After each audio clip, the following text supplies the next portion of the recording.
Madame la présidente, madame la ministre, monsieur le ministre, mes chers collègues, alors que la politique de la ville fait régulièrement les frais de coupe budgétaire, le programme 147 est doté cette année d'une enveloppe de 651 millions d'euros, soit une hausse de 42 millions d'euros par rapport à la loi de finances pour 2025.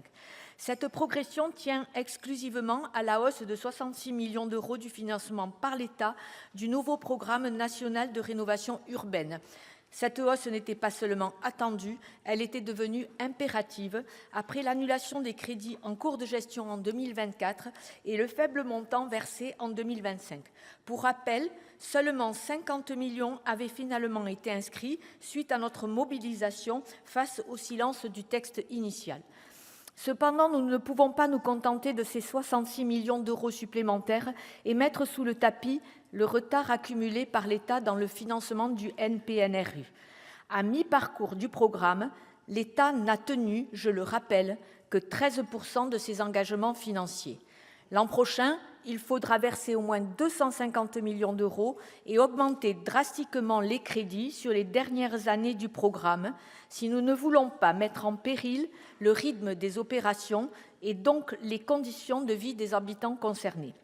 Par ailleurs, si le report d'un an de la date limite des engagements de l'ANRU est bienvenu, ce n'est pas une solution pérenne. Cela ne dispensera pas le gouvernement de travailler dès 2026 à un troisième programme de renouvellement urbain. La Commission salue également la sanctuarisation des crédits alloués aux adultes relais, au programme de réussite éducative et à la démarche cité éducative qui ont montré toute leur utilité sociale. En revanche, elle déplore que le dispositif des quartiers d'été en paie le prix et voit ses crédits divisés par 6 à l'heure où les colos apprenantes sont elles aussi supprimées. Nous comprenons cependant que dans une optique de redressement des finances publiques, les restrictions soient ciblées sur un seul dispositif, afin d'épargner les autres actions de la politique de la ville, trop souvent malmenée ces dernières années par des à-coups budgétaires. Malgré mes réserves personnelles sur le volet logement, la Commission des affaires économiques a donné un avis favorable au crédit de la mission Cohésion des territoires. Elle tient néanmoins à rappeler, Monsieur le ministre, que ce sursaut budgétaire ne doit pas être un coup de pouce exceptionnel en faveur des habitants des quartiers, mais doit être la première étape vers une réelle prise en main par l'État de la rénovation urbaine et de la politique de la ville. Je vous remercie. Madame la Présidente, Madame la Ministre, Monsieur le Ministre, mes chers collègues, au moment où l'on parle, plus de 3 millions de ménages sont en attente d'un logement social. Ce chiffre est un record historique. Il marque une progression de plus de 30% en 10 ans. Voilà, Monsieur le Ministre, les résultats d'une politique menée depuis 2017. À travers le logement social, c'est bien l'ensemble de la construction de logements qui est en recul, faute d'ambition affirmée. Précisons que les bailleurs sociaux sont aujourd'hui fortement sollicités par les opérateurs privés pour mener à bien des opérations immobilières mixtes. On s'aperçoit donc que lorsque le logement social s'enrhume, c'est tout le bâtiment qui tousse. Nous faisons face à une situation paradoxale, où d'un côté, les Français ont de plus en plus de mal à se loger et sont confrontés à une pénurie de logements, et de l'autre, les entreprises du bâtiment et de l'immobilier sont mises en mal par un manque d'activité. Les politiques du logement ont été totalement négligées sous les mandats d'Emmanuel Macron. Monsieur le ministre, vous l'avez dit vous-même devant la Commission des affaires économiques, une politique ambitieuse du logement rapporte au budget de l'État. Quand on dépense 1 euro sur le logement, on récupère plus. Nous sommes tout à fait d'accord avec ce raisonnement. Malheureusement, il fonctionne dans les deux sens. Si on analyse les politiques menées ces dernières années, et même ce projet de loi de finances, alors on devrait plutôt dire que lorsqu'on enlève 1 euro sur le logement, on perd beaucoup plus. Car oui, construire du logement, y compris du logement social, est sain pour nos finances publiques. Investir dans le logement social, c'est des logements qui voient le jour, d'autres qui se rénovent, des entreprises qui travaillent, des recettes fiscales pour l'État. Et surtout des Français qui peuvent accéder à un logement en économisant en moyenne 250 € par mois de pouvoir d'achat. Quelle autre mesure permet de redonner autant de pouvoir d'achat aux Français qui en ont le plus besoin? Vous l'aurez donc compris, que les marges de manœuvre budgétaires des bailleurs sociaux, et donc la RLS, oui, monsieur le ministre, la RLS, sont pour nous des enjeux majeurs. Si nous sommes favorables au statut de bailleur privé, afin d'inciter l'investissement privé dans des logements abordables, il faut que cela s'accompagne en parallèle de véritables engagements afin de redonner une meilleure capacité d'investissement aux bailleurs sociaux. Autre paradoxe, c'est au moment où il est de plus en plus difficile pour de nombreux Français d'accéder à un logement social abordable que vous proposez le gel des APL.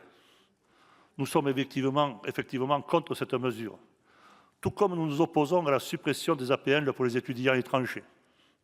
Il n'est pas acceptable que ce soit une nouvelle fois les Français les plus modestes qui supportent les conséquences d'un dérapage budgétaire qui sont le fruit de dispositions qui ont bénéficié aux plus aisés.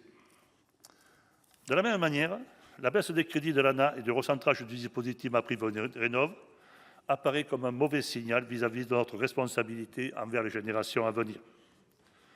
Enfin, si l'augmentation de crédits relatifs à l'hébergement d'urgence est une bonne nouvelle, elle vient en fait répondre à une sous-dotation des crédits dans les budgets précédents.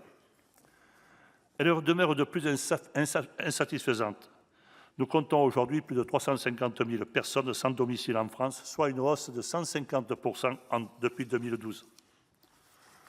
Alors non, monsieur le ministre, à ce stade du projet de budget n'est pas satisfaisant à nos yeux. Il ne répond pas à l'urgence de la gravité de la situation. Monsieur le ministre, les problématiques du logement sont devenues des préoccupations majeures au sein de nos territoires. Dans le même temps, ces politiques auraient pu représenter un important levier de croissance si ce projet de loi de finances portait une ambition radicalement différente. J'avais dit à une époque qu'il fallait un plan Marshall. Ce n'est pas le choix qui a été retenu, mais vous avez néanmoins l'occasion de faire un geste, notamment sur la RLS. Sur ce point, nous avons déposé un amendement, que nous estimons être un amendement de compromis. Celui-ci propose de ramener la charge de la RLS pour les bailleurs sociaux à 900 millions d'euros, sachant que la baisse de 3,1 millions était déjà une énormité pour les bailleurs sociaux qui en ont bien profité. Monsieur le ministre, il ne s'agit pas de faire un cadeau aux bailleurs sociaux comme l'un de vos prédécesseurs semblait le déplorer, mais il s'agit tout simplement de contribuer à la relance de la construction de logements en France. Tout le monde y serait gagnant, y compris Bercy. Je vous remercie. Madame la présidente, Madame et Monsieur les ministres, Madame et Monsieur les rapporteurs, chers collègues, quand on se regarde, on se désole, quand on se compare, on se console. Eh bien, les crédits de la mission Cohésion des territoires, en particulier ceux relatifs à la politique des territoires, font mentir l'adage. Encore une fois, quand on regarde les actions des différents programmes, notamment le programme 112, elles sont toutes en baisse, à l'exception de l'action 11, section locale du FNADT, en hausse en crédit de paiement, certes de 43 millions d'euros, mais quand on rappelle les 100 millions d'euros de baisse en 2025, on voit bien que le compte n'y est pas. Au passage, cela confirme les sacrifices exigés des collectivités locales, des sacrifices disproportionnés. Je le rappelle ici, plus de 7 milliards d'euros pour l'année 2025 et dans la copie initiale du gouvernement, plus de 7 milliards d'euros pour 2026. Et même si la droite sénatoriale va chercher à réduire cet effort, nous serons au final probablement au-delà des 5 milliards d'euros, ce que nous dénonçons avec notre groupe et nous restons mobilisés pour réduire encore cette facture. Ce qui est en jeu dans cette mission, c'est la valeur de la parole de l'État. Il faut être clair là-dessus, l'État qui ne cesse d'envoyer des signaux contradictoires et de multiplier les engagements non tenus. Tout d'abord, sur les CPER. Là aussi, soyons clairs, aucun moyen nouveau pour finaliser les CPER 2015-2020, Madame la Ministre. Il manque 43,3 millions d'euros, c'est-à-dire à l'euro près quasiment la hausse des crédits de paiement annoncés pour 2026. Donc, nous le voyons bien, l'État sollicite la trésorerie des collectivités et fait payer des actions qu'il devrait assumer. Sur les ruralités et l'Agence nationale de cohésion des territoires, là aussi, soyons clairs, il y a une forme de cynisme quand même à défendre l'abaissement du plafond d'emploi, encore là avec moins 30 ETP, et derrière déplorer le recours au cabinet privé.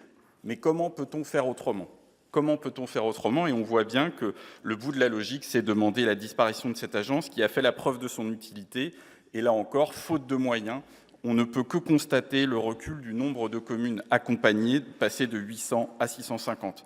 Au passage, des interrogations demeurent sur Petites Villes de demain, nous n'avons pas les modalités. Sur Territoires d'industrie, les crédits de paiement qui sont en recul de 45%, est-ce qu'on pourra continuer à payer les chefs de projet? Sur les France Services, là aussi, les crédits insuffisants pour tenir la promesse des 3 000 France Services en 2027. Le reste à charge pour les collectivités reste beaucoup trop élevé, y compris dans les territoires labellisés France Ruralité Revitalisation.